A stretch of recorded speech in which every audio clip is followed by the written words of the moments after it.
Good morning, everyone. Welcome to Gartner's second quarter 2025 earnings call. I'm David Cohen, SVP of Investor Relations. At this time, all participants are in a listen-only mode. After comments by Gene Hall, Gartner's Chairman and Chief Executive Officer, and Craig Safian, Gartner's Chief Financial Officer, there will be a question-and-answer session. Please be advised that today's conference is being recorded. This call will include a discussion of second quarter 2025 financial results and Gartner's outlook for 2025 as disclosed in today's earnings release and earnings supplement, both posted to our website, investor.gartner.com. On the call, unless stated otherwise, all references to EBITDA are for adjusted EBITDA, with the adjustments as described in our earnings release and supplement.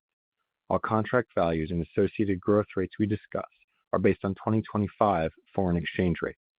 All growth rates in Gene's comments are FX neutral unless stated otherwise. All references to share counts are for fully diluted weighted average share counts unless stated otherwise. Reconciliations for all non-GAAP numbers we use are available in the Investor Relations section of the Gartner.com website.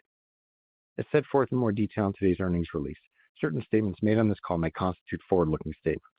Forward-looking statements can vary materially from actual results and are subject to a number of risks and uncertainties, including those contained in the company's 2024 annual report on Form 10-K and quarterly reports on Form 10-Q, as well as in other filings with the SEC. I encourage all of you to review the risk factors listed in these documents. Now I will turn the call over to Gartner's Chairman and Chief Executive Officer, Gene Hall. Good morning, and thanks for joining us today. There are two things I'd like you to take away from today's discussion. First, AI is an important opportunity for Gartner across several dimensions. And second, we're making adaptations that give us a clear path back to double-digit growth. AI is one of the most pervasive changes happening around the world. It was the single largest demand area across all the topics we cover for virtually every role. Clients see large potential in AI, and they need help in determining the best way to capture that potential. Across functions, geographies, and industries, clients are looking to Gartner to provide that help. And we're the best solution to support clients' AI journeys. While AI was the largest single topic, there were others that were mission critical to clients, including cybersecurity, cost optimization, data governance and management, IT strategy and digital transformation, risk management, finance transformation, HR talent planning, and more. We also experienced some headwinds during Q2. Measures of CEO confidence fell to recessionary levels, among the fastest drops ever recorded. And in a Gartner survey, 78% of CEOs indicated they're implementing cost-cutting measures to safeguard performance.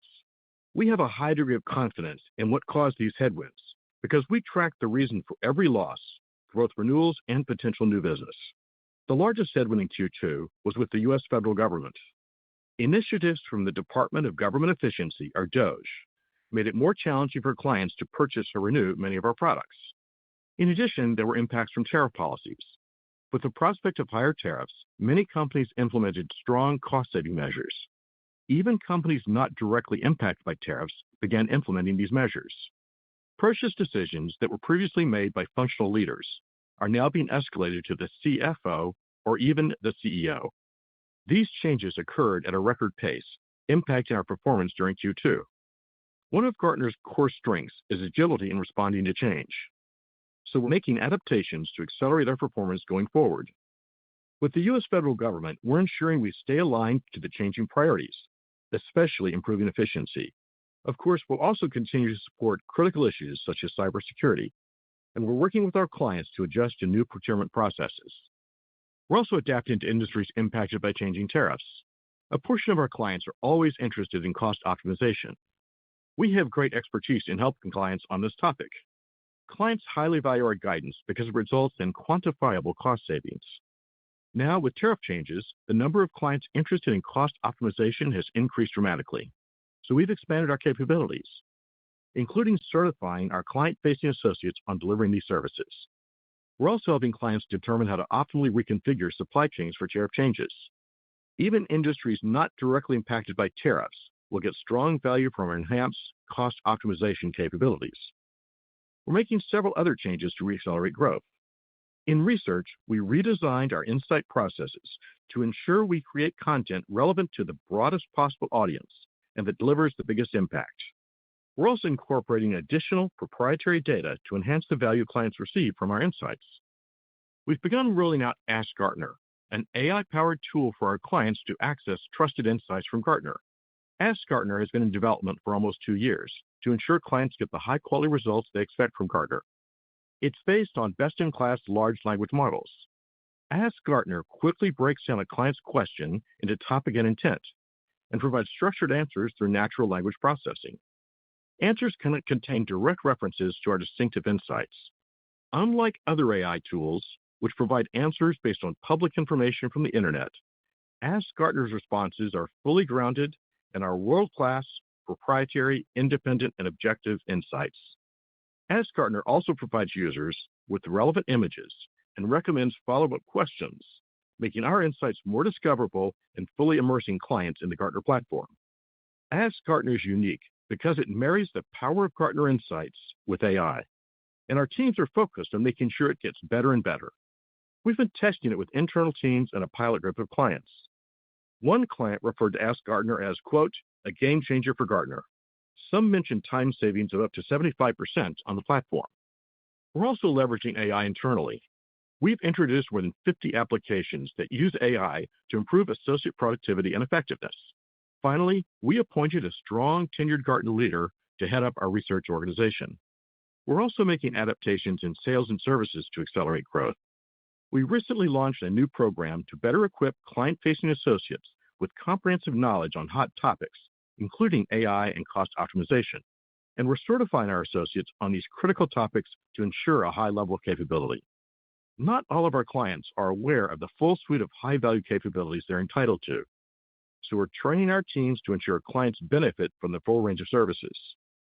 We're also expanding and refining our sales development program, which we've discussed before. This is an apprentice-type program that pairs early career talent with experienced sales professionals. Program graduates then take on their own sales territories and have higher productivity than those hired directly into role. We expect these and other adaptations will get us back to double-digit growth.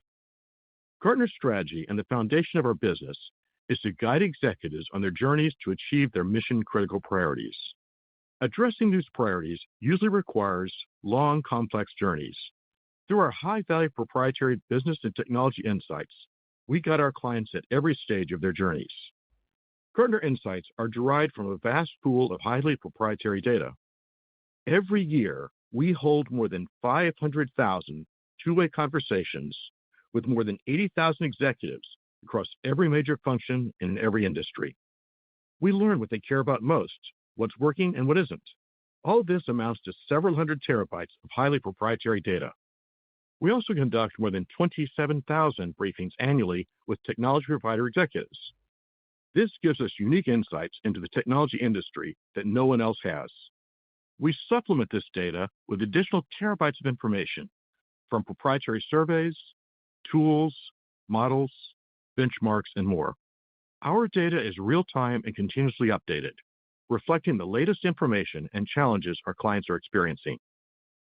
Our more than 2,500 world-class experts use this vast proprietary data in highly developed processes to create unique and valuable insights.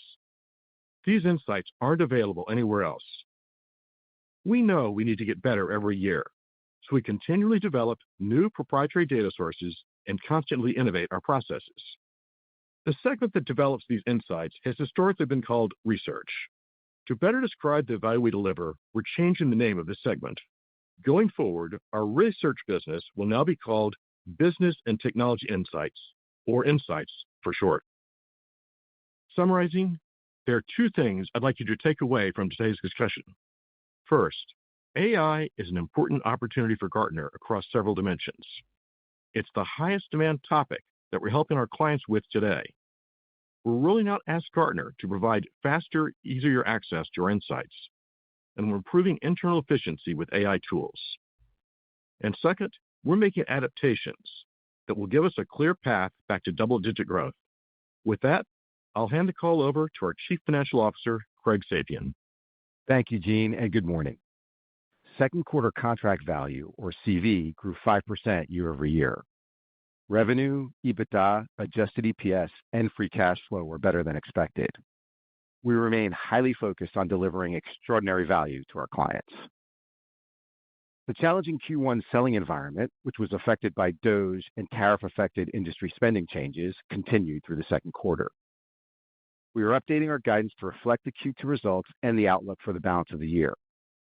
With our disciplined expense management, we will continue to deliver strong profitability and free cash flow. Since the end of the first quarter, we've increased the pace of share repurchases. We bought $274 million in Q2 and an additional $282 million since the end of the second quarter. This brings the year-to-date repurchase total to approximately $720 million.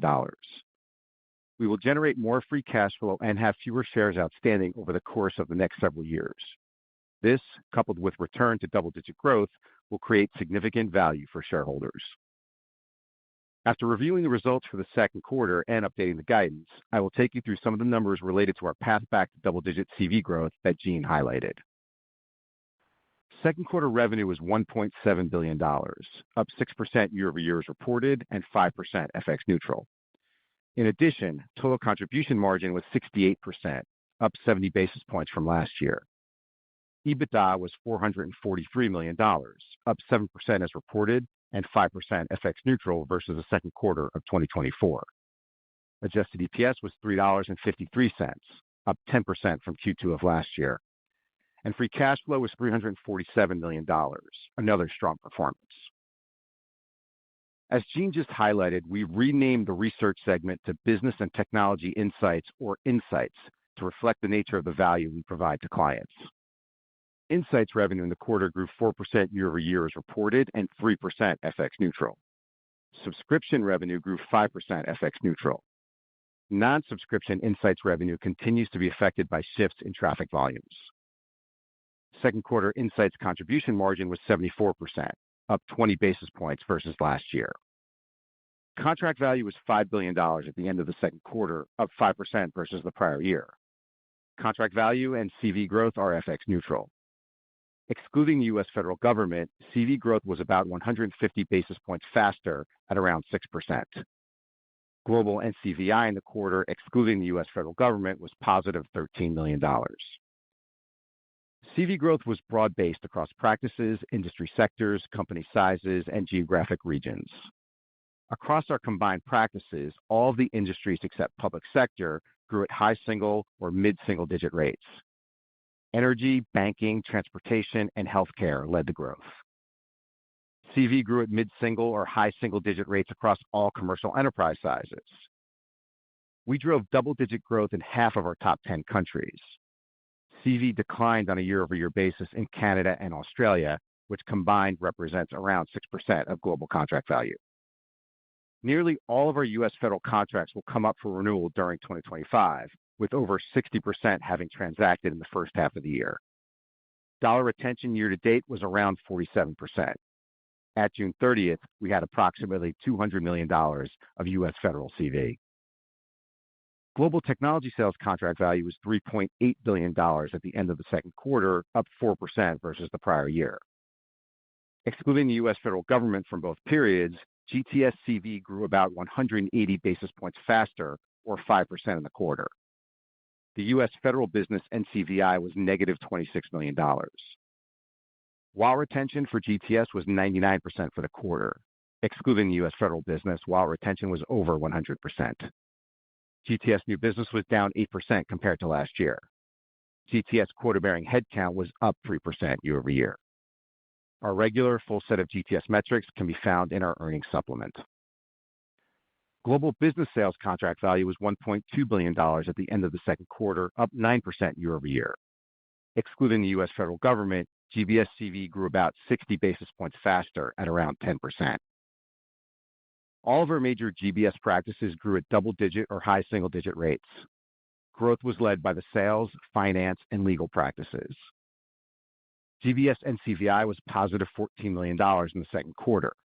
Excluding the U.S. federal government, GBS NCVI was positive $18 million. Wallet retention for GBS was 104% for the quarter.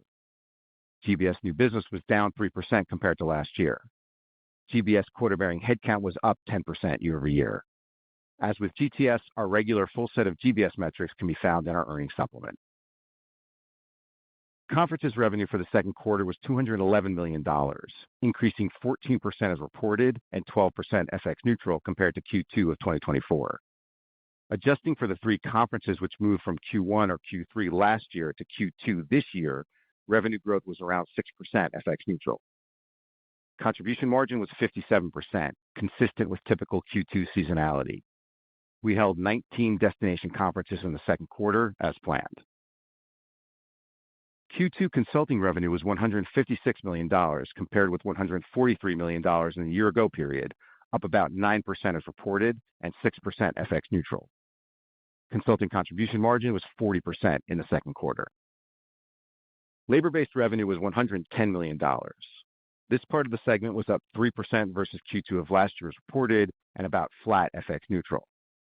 Backlog at June 30th was $191 million, down about 2% year-over-year FX neutral. In contract optimization, we delivered $46 million of revenue in the quarter, up 26% versus Q2 of last year and 24% FX neutral. The quarter was ahead of our expectations. Our contract optimization revenue is highly variable.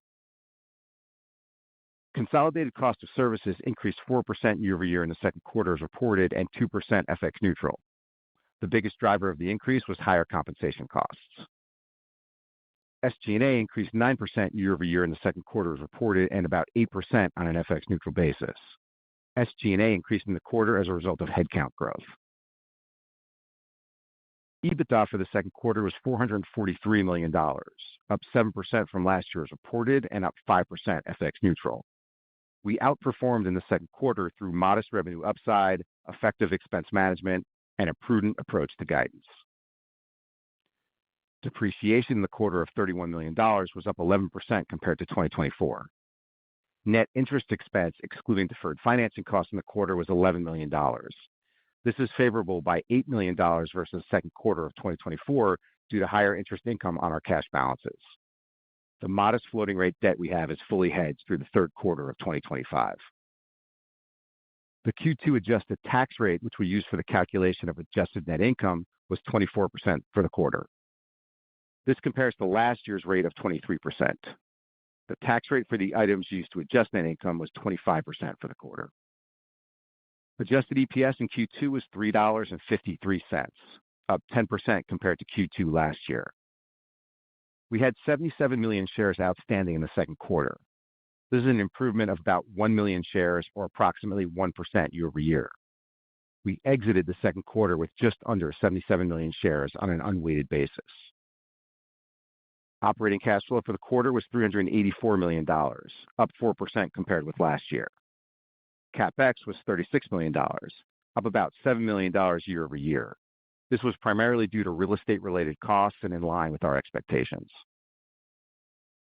Second quarter free cash flow was $347 million, up 2% compared with Q2 in 2024.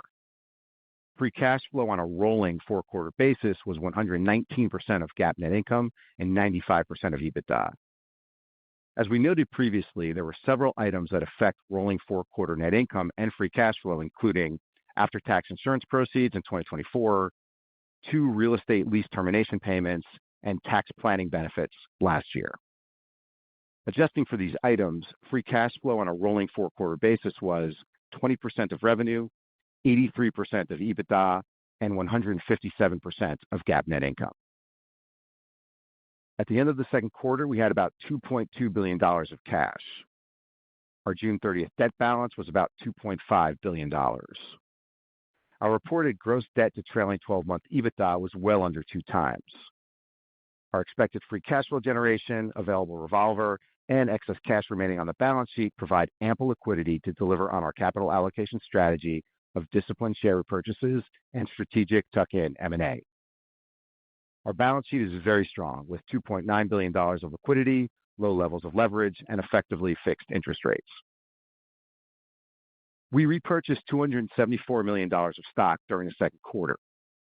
Since the end of June, we have bought back an additional $282 million worth of shares, bringing us to about $720 million year to date. Last week, the board increased the repurchase authorization to about $1 billion. we expect they will refresh the authorization as needed. As we continue to repurchase stock, we create value for shareholders through EPS accretion and increasing returns on invested capital. We are updating our full-year guidance to reflect recent performance and trends. We are remaining agile in managing our cost structure while also ensuring we have enough selling capacity now and in the future. This includes QBH and other sales-related roles, which are key inputs into our algorithm for future sustained double-digit growth. Based on July FX rates, we expect revenue growth to benefit by about 95 basis points and EBITDA growth to benefit by about 190 basis points for the full year. As a reminder, about one-third of our revenue and operating expenses are denominated in currencies other than the US dollar. For the Insights subscription revenue in 2025, our guidance reflects an expectation that Q2 trends for new business and retention continue through the second half. At this point in the year, we have very high visibility into the Insights subscription revenue for calendar 2025. We've also incorporated the information we have about U.S. federal spending decisions to date. In addition, we've taken a prudent view of the outlook. While the selling environment remains challenging and we've seen longer sales cycles, we entered Q3 with double-digit year-over-year growth in both GTS and GBS new business pipelines. For the non-subscription part of the Insights segment, we've built a continuation of recent traffic and pricing trends into the guidance. For conferences, we are basing our guidance on the 53 in-person destination conferences we have planned for 2025. We have good visibility into current year revenue, with a majority of what we've guided already under contract. For consulting, we have more visibility into the next quarter or two based on the composition of our backlog and pipeline as usual. Contract optimization has had several very strong years, and the business remains highly variable. Our updated 2025 guidance is as follows. We expect Insights revenue of at least $5.255 billion, which is FX-neutral growth of about 2%. This reflects subscription Insights revenue growth of about 4%. We expect around $210 million of non-subscription revenue. We expect conferences revenue of at least $625 million, which is FX-neutral growth of about 5%. This is unchanged from last quarter. We expect consulting revenue of at least $575 million, which is growth of about 1% FX-neutral. This is also unchanged from last quarter. The result is an outlook for consolidated revenue of at least $6.455 billion, which is FX-neutral growth of 2%. We now expect full-year EBITDA of at least $1.515 billion, down $20 million from our prior guidance. This reflects margins of 23.5%, consistent with last quarter's outlook despite the lower revenue guidance. We expect 2025 adjusted EPS of at least $11.75, an increase from last quarter. For 2025, we expect free cash flow of at least $1.145 billion. This is unchanged from our prior guidance and reflects a conversion from GAAP net income of 141%. Our guidance is based on 77 million fully diluted weighted average shares outstanding, which incorporates the repurchases made through the end of the second quarter. For Q3, we expect adjusted EBITDA of at least $300 million. Our financial results through June were modestly ahead of expectations, underscoring the resilience of our business model. We've updated the revenue guidance to reflect continued challenges in the selling environment. Our EBITDA margin outlook remains higher than it was at the start of the year. We have successfully navigated challenging environments before and know the right things to do. We are adapting by making operational changes and renewing focus on leveraging our proven sales best practices. This will drive the return to historical levels of productivity. Some of the headwinds are related to temporary external factors, including the U.S. federal government and tariff-affected industries. As productivity gets back to historical levels, we will accelerate QBH to capture the very large addressable market opportunity we have.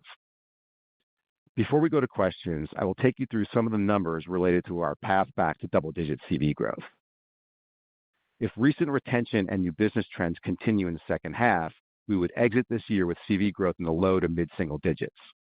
This reflects DOGE, tariff-affected industry dynamics, and tech vendors only part of the way back to normal spending. There are four primary categories which will drive the return to double-digit growth. First, Most of our U.S. federal contracts will have come up for renewal this year. Removing the DOGE-related headwinds with no assumption for net growth next year will add back around 200 basis points of CV growth in 2026. Second, as companies in tariff-affected industries get more clarity around trade policies, we expect them to get back to normal course planning and spending. This should add at least 100 basis points to growth. Third, tech vendor remains on a path back to double digits. We are encouraged in particular with the improvement in the small tech vendor part of the business. Within large tech vendors, the overall trend remains positive. The second quarter was affected by the timing of a few larger deals getting delayed and tariffs affecting some parts of the hardware subsegment. Continued reacceleration of tech vendor CV would add back another 100 basis points to growth. Finally, we are focused on improving our operations to drive faster growth, even in challenging selling environments. This includes more focus on cost optimization insights, the continued rollout of Ask Gartner, the initiatives Gene discussed, and more. We expect to add as much as 100 to 200 basis points to growth from these initiatives and better overall execution. All these factors would get us to at least high single-digit growth in 2026, well on our way back to double-digit growth in 2027 and beyond. Another take on the opportunity is to recognize that as the sales teams return towards historical levels of productivity, we will return to double-digit CV growth.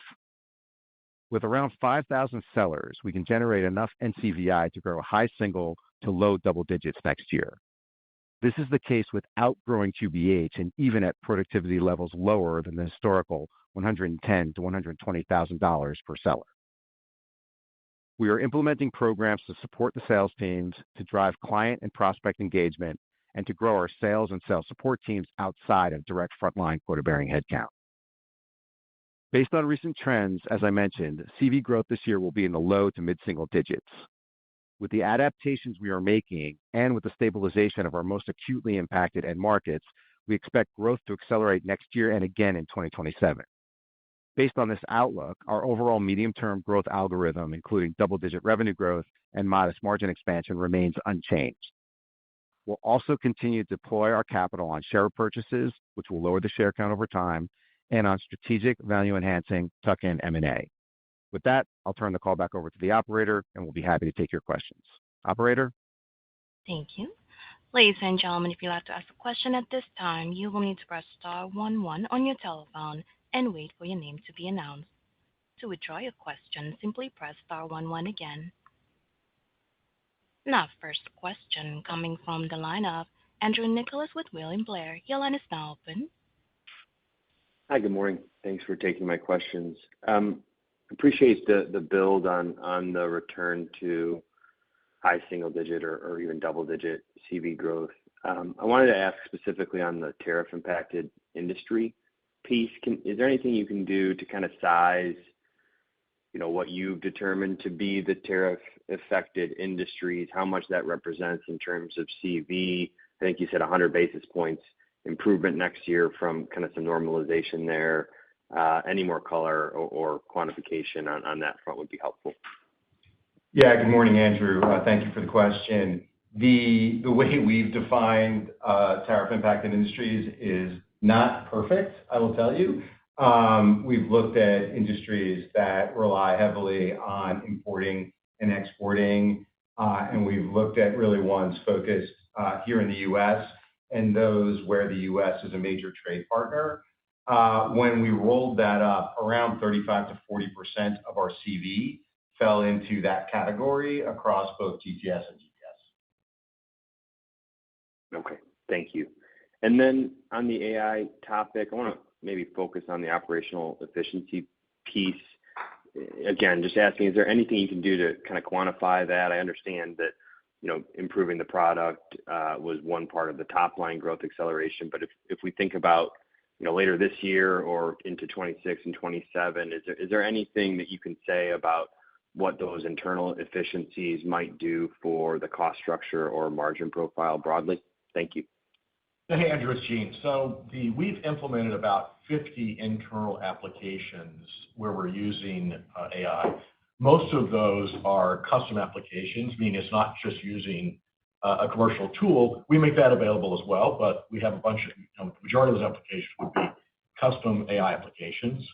And while I'd say there are some of those applications that have promising early results, it's too early to say that they're going to have what impact they're going to have over the long term on our cost structure. Understood. Thank you. Thank you. Our next question coming from the line of Toni Kaplan with Morgan Stanley. Your line is now open. Thanks so much. And thank you for the comments on Ask Gartner in the prepared remarks. And also the clarification on sort of the proprietary data and processes that you have. I was hoping, I know AI has been a topic that has been most frequent for you coming in from customers. Just what are the most common questions or topics that clients come to you for understanding just better and how you help them like that? And I think my main purpose in asking the question is trying to figure out, what is it that can't be addressed by sort of deep research AI tools that you're able to help with that clients are seeing the value in. Thank you.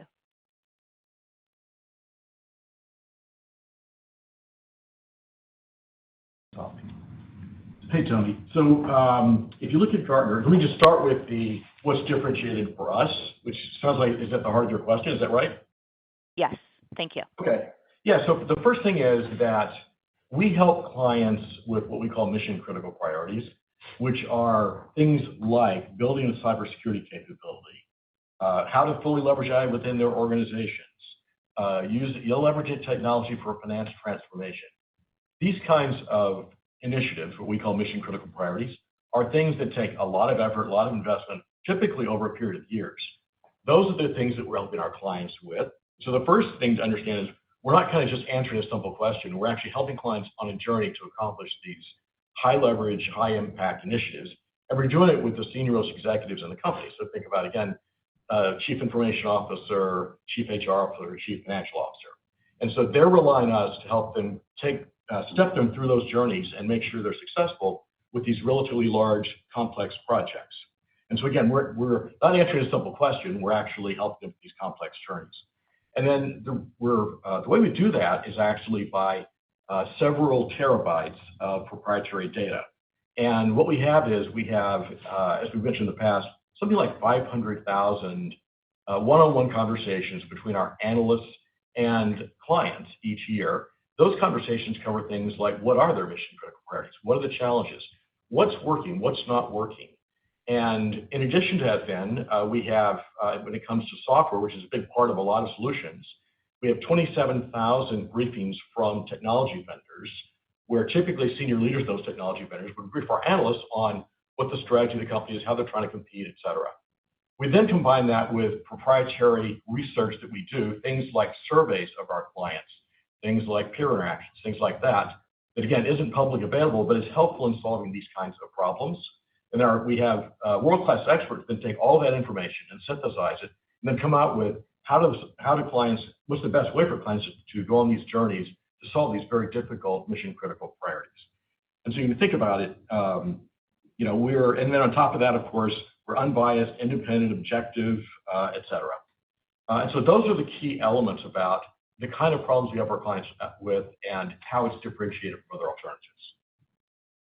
That's very helpful. And then, wanted to ask if you're getting any different feedback from clients in terms of either why they are, I assume when a client is at renewal period, if there's any sort of difference in trend, like if there's clients that are, cutting seats because of either the macro or other things, and how much insight you get from them in terms of the reasons why, if they are happening to cut a seat or two or something like that, do they give you reasons in terms of why they're doing that? And if you've seen any change. Thanks. Yeah, Tony. So we're in contact with our clients every single day. And we have done this for years. We track every single deal at the deal level. And so if we win a deal, we ask the client, we ask the salesperson, why did we win? If we lose a deal, we do the same thing. And again, this is not just for renewals, it's for new business as well. And one of the things that we've seen this year, particularly in Q2, is with tariff-impacted industries, that purchase decisions were getting escalated. Normally, a chief HR officer or a chief information officer can make a decision to buy an additional license with Gartner or a couple of extra licenses with Gartner. That's when their purchase authority. One of the things that we saw was a dramatic change in Q2 is that got escalated to the CFO or even the CEO. And the reason the clients tell us was because they're worried, especially the tariff-impacted industries, they're worried that tariffs are going to lower their profitability. They won't be able to pass on all the costs to their clients. And so they have massive cost-cutting initiatives across the enterprise, which is why you see decisions for even small purchases getting escalated to the CFO or the CEO. This is behavior that we've seen in every recession. So we saw that exact same behavior in the pandemic back in 2021. We saw the same behavior back in 2009 during the Great Recession. Whenever companies are under cost stress, one way they control those costs is they put more friction in the process by making it get escalated to the CFO or CEO. The implication for us is it stretches out selling cycles. So selling cycles went up substantially in terms of the amount of time it takes to close a deal because of having this additional review. In the end of the day, it doesn't necessarily change our close rate, but it does make it so that we have to do more work and it takes more time to get the deals closed. So the biggest single change we saw in Q2 outside of the public sector was this escalation. The other thing we saw in Q2 is, and we didn't see this in Q1, is for companies that weren't impacted by tariffs, many of their clients are companies that are impacted by tariffs, and so they started this as well. And our growth rate was higher with companies that were not impacted by tariffs. But we saw the beginnings of the same kind of escalation that we're seeing in tariff-impacted industries. And then lastly, we talked about there's the impacts in the U.S. federal government with DOGE, Department of Government Efficiency, where, again, the changes they made to improve government efficiency made it much harder for our clients to buy from us. We still have strong demand, but we're having to work our way through with our clients through showing the value that we have. And we're confident over the long term we'll be able to do that. There's just more scrutiny than there was a year or two ago. Thank you. Thank you. Our next question coming from the line of George Sung with Goldman Sachs. Your line is now open. Hi, thanks. Good morning. You provided very helpful renewal metrics on federal government clients in the quarter.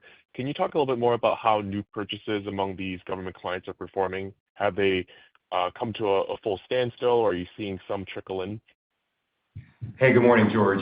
Yeah, we mentioned the dollar retention rate that we've been achieving, which is just a shade under 50% on a year-to-date basis, pretty consistent both Q1 and Q2. We actually are writing some new business, but I would underscore what Gene just highlighted about the contracting process is not simple or easy.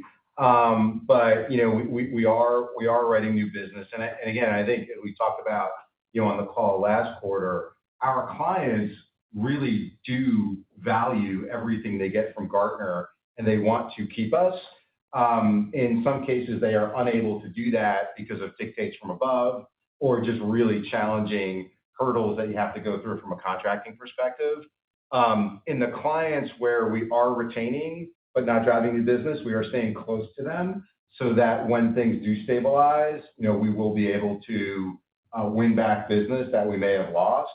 And then also, we continue to work with all our clients. A lot of our value proposition is very well aligned with driving efficiency. Our cost optimization assets are first rate and 100% aligned with government efficiency. So while the dollar retention rate has been just below 50%, we are writing some levels of new business. It's obviously way down on a year-over-year basis, as you'd expect, but we are writing some levels of new business.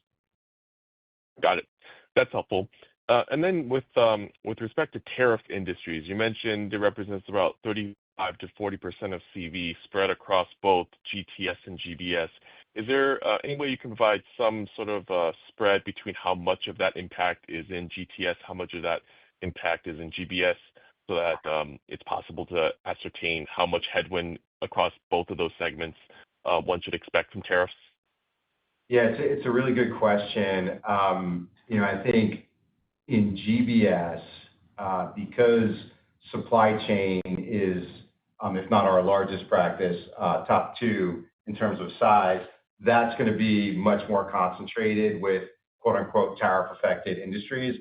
I don't think it changes the distribution wildly, but GBS is probably a little bit more reliant on or has a little higher proportion of tariff-affected clients and CV than GTS. Very helpful. Thank you. Thank you. Our next question coming from the line of Manav Patnaik with Barclays. Your line is now open. Hi, this is Brendan on for Manav. I just want to ask on the tariff commentary. I mean, we've had a lot of companies report, and it seemed like the view was that confidence had kind of returned by the end of the quarter, even though there was definitely some concerns earlier in the quarter, and not necessarily huge strategy changes outside maybe a couple industries. So just seeing kind of what's different about your business in this environment right now. I guess what I'd say is that what we saw with our clients is what I described earlier, and this didn't change at the end of the quarter, which is that companies worried about, even with on the low end of tariffs, even like a 15% increase in tariffs, that they did not believe they could necessarily pass all of that on to their clients, and so wanted to cut costs so that they could help maintain both the client pricing as well as their margins. And so we saw clients very widely basically saying, look, we need to cut costs so that we can maintain our revenues and our margin structure. And again, that didn't change through the quarter. Okay.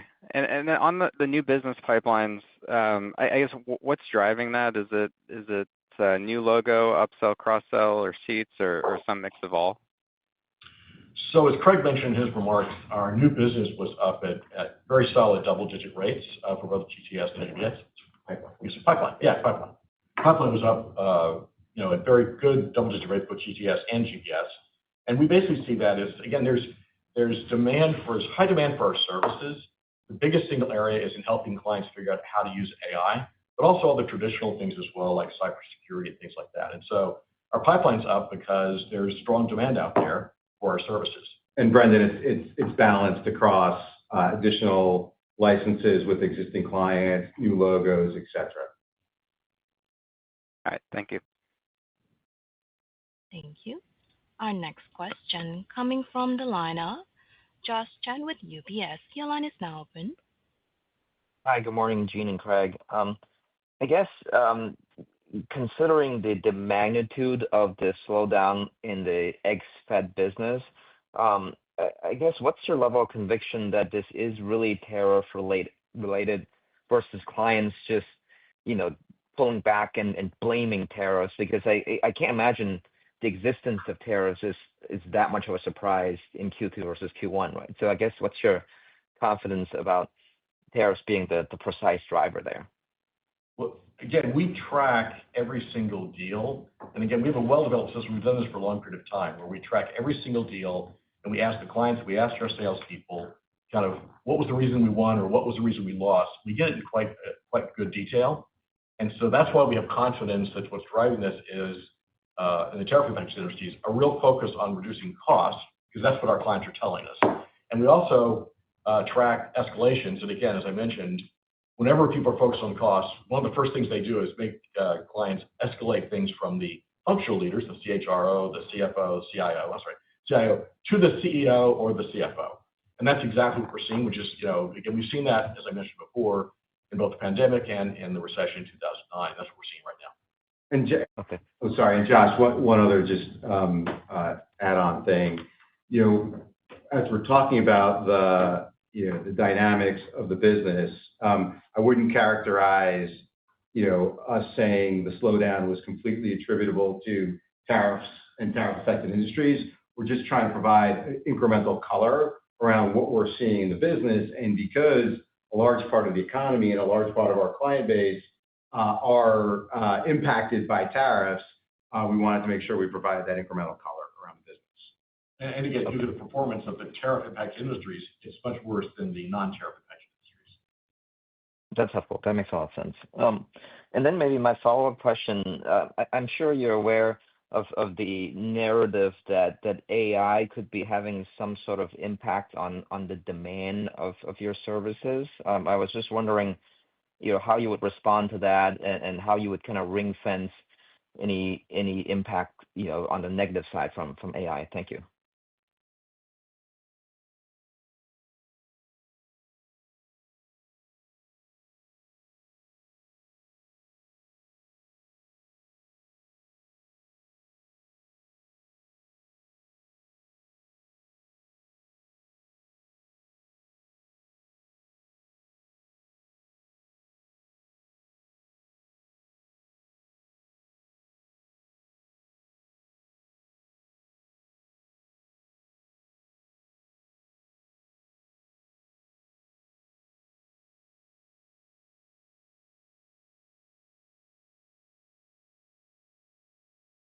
Ladies and gentlemen, please stand by. Our speakers are having technical issues. Please stand by.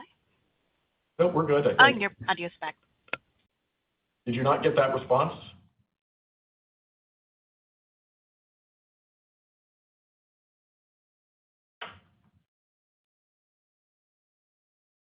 Okay, our next question coming from the line of Jeff Mueller with Baird. Your line is now open.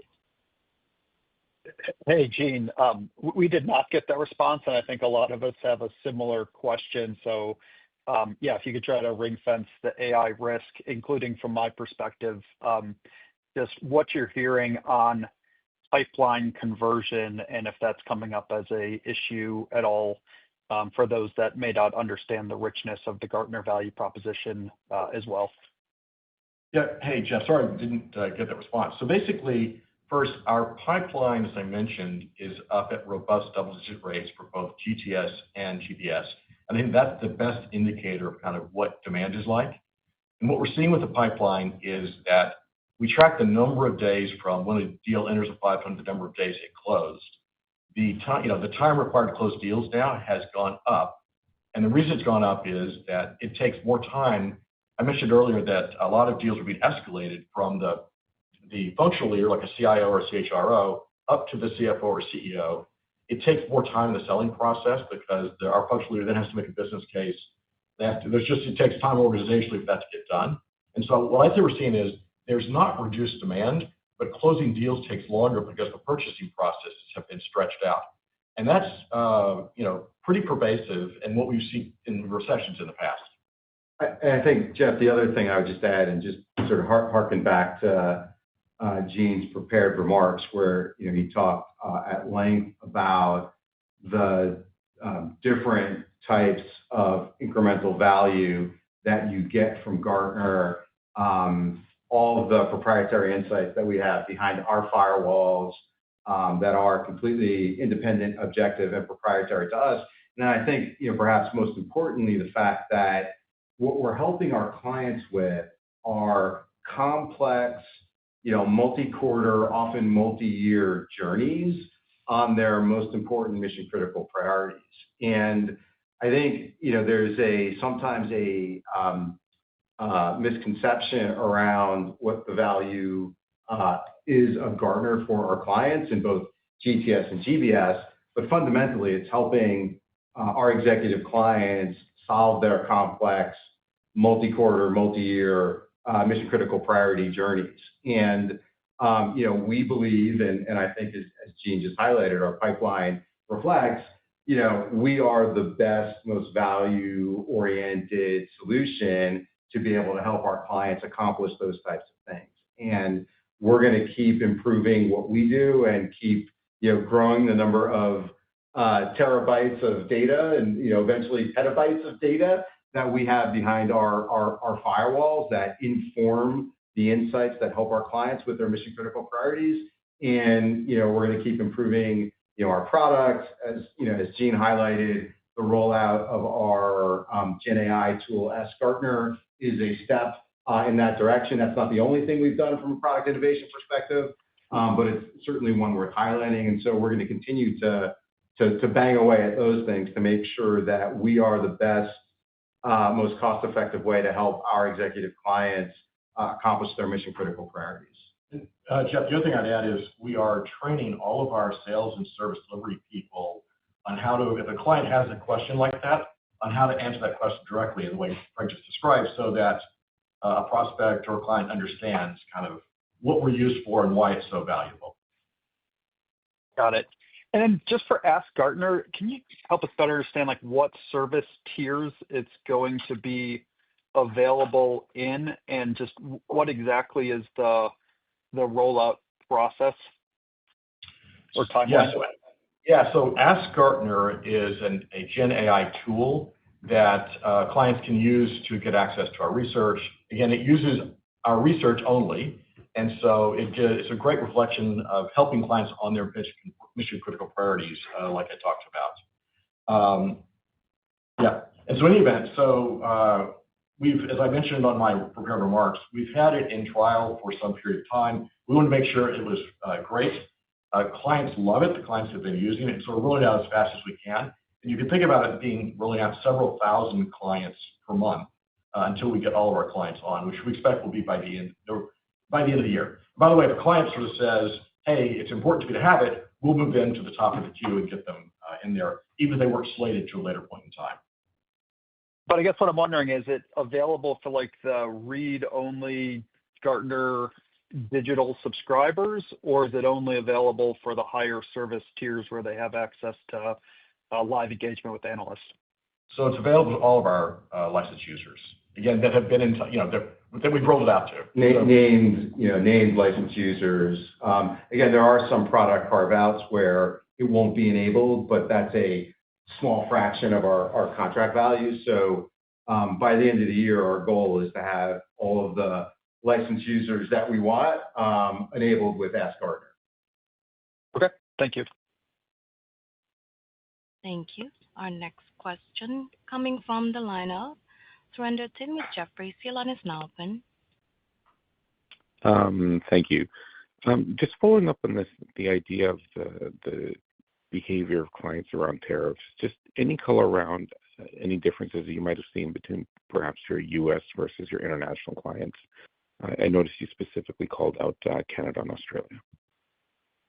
So I'd say in terms of companies impacted by tariffs, there's no difference between whether they're an automotive company in Europe or Japan or in the U.S. They're basically all affected the same way, which we described earlier.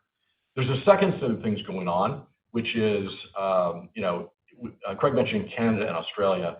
In Canada, what's going on is there's been the Canadians changed the procurement processes some time ago to make it more difficult to buy. We're working our way through with clients there, and we're working with the clients on that. There has been, in some cases, particularly in the public sector, a reaction against some of the U.S. policies and reactions that maybe we shouldn't buy from American companies. In the case of Australia, there's an election recently in May, and whenever there's an election in Australia, it is often that there are a lot of changes in the government, and so purchases and renewals stop for a few months while they get they call it the machinery of government in Australia, while they get the new machinery of government in place. So it's kind of different issues that are largely unrelated to the tariffs. That's helpful. And then when we think about just headcount expectations, any incremental color there? It sounds like you're at a good headcount perspective, but there was anticipation of maybe a growth later in the year. How should we think about that in light of just current trends continuing through the end of the year? Hey, Surinder, it's Craig. From a QBH perspective, which I assume when you're saying headcount, you're focused on QBH. We have invested a lot in growing the capacity of our QBH over the last several years and last decades, actually, if you go back. And we're at a point now where we've got over 5,000 frontline QBH in both GTS and GBS.